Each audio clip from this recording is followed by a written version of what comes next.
ലോക്സഭാ തെരഞ്ഞെടുപ്പ് തോൽവി വിലയിരുത്താൻ 3 ദിവസം നീളുന്ന സിപിഐയുടെ സംസ്ഥാന നേതൃയോഗം ഇന്ന് തിരുവനന്തപുരത്ത് ആരംഭിക്കും.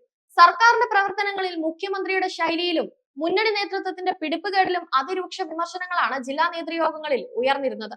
ഈ വിമർശനം തുടരുമോ എന്നാണ് ഇനി അറിയേണ്ടത്. തിരുത്തൽ ശക്തിയാക്കാൻ കഴിയുന്നില്ല എന്ന വിമർശനം സിപിഐ സംസ്ഥാന നേതൃത്വവും നേരിടുന്നുണ്ട്. ഇതെല്ലാം സംസ്ഥാന നേതൃയോഗങ്ങളിലും ആവർത്തിക്കും. ഇന്ന് സംസ്ഥാന എക്സിക്യൂട്ടീവും തുടർന്നുള്ള 2 ദിവസം സംസ്ഥാന കൗൺസിലുമാണ് ചേരുന്നത്. CPM യോഗങ്ങളിൽ ഉണ്ടായതിനേക്കാൾ രൂക്ഷമായ വിമർശനങ്ങൾ സർക്കാരും CPM-ഉം CPI നേതൃയോഗങ്ങളിൽ പ്രതീക്ഷിക്കുന്നുണ്ട്.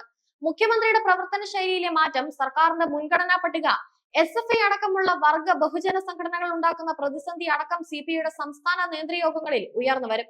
CPI പഴയതുപോലെ തിരുത്തൽ ശക്തിയാകുന്നില്ലെന്ന വിമർശനത്തിന് നേതൃത്വം യോഗങ്ങളിൽ മറുപടി നൽകിയേക്കും. തെരഞ്ഞെടുപ്പ് തോൽവിക്ക് പിന്നാലെ ചേർന്ന CPM-ന്റെ ജില്ലാ നേതൃയോഗങ്ങളിലും മുഖ്യമന്ത്രിക്കും സർക്കാരിനുമെതിരെ രൂക്ഷമായ വിമർശനങ്ങളാണ് ഉയർന്നു വന്നത്. CPM യോഗങ്ങളിൽ ഉണ്ടായതിനേക്കാൾ രൂക്ഷ വിമർശനങ്ങൾ സർക്കാരും CPM-ഉം CPI നേതൃയോഗങ്ങളിൽ പ്രതീക്ഷിക്കുന്നുമുണ്ട്. ഭരണം നിലനിർത്തണമെങ്കിൽ കടുത്ത തീരുമാനം വേണമെന്നും അതുണ്ടാക്കാൻ നിലവിലെ സർക്കാരിന്റെ പ്രവർത്തനത്തിൽ മാറ്റം വേണമെന്നുമാണ് CPI നേതാക്കൾക്ക് പൊതുവെയുള്ള അഭിപ്രായം. അതേസമയം കഴിഞ്ഞ ദിവസം സഖാക്കൾക്ക് പണത്തോട് ആർത്തിയാണ്, സാമ്പത്തിക നേട്ടമെന്ന ലക്ഷ്യത്തോടെയാണ് പലരും പാർട്ടിയിലേക്ക് വരുന്നതെന്നും CPM സംസ്ഥാന സെക്രട്ടറി MV ഗോവിന്ദൻ വിമർശിച്ചിരുന്നു. തെരഞ്ഞെടുപ്പിൽ താഴെത്തട്ടിൽ നിന്ന് പാർട്ടിക്ക് ലഭിച്ച വോട്ട് കണക്കുകൾ തെറ്റി. ഇത് ഗുരുതര വീഴ്ചയാണെന്നും സംസ്ഥാന സെക്രട്ടറി ചൂണ്ടിക്കാട്ടി.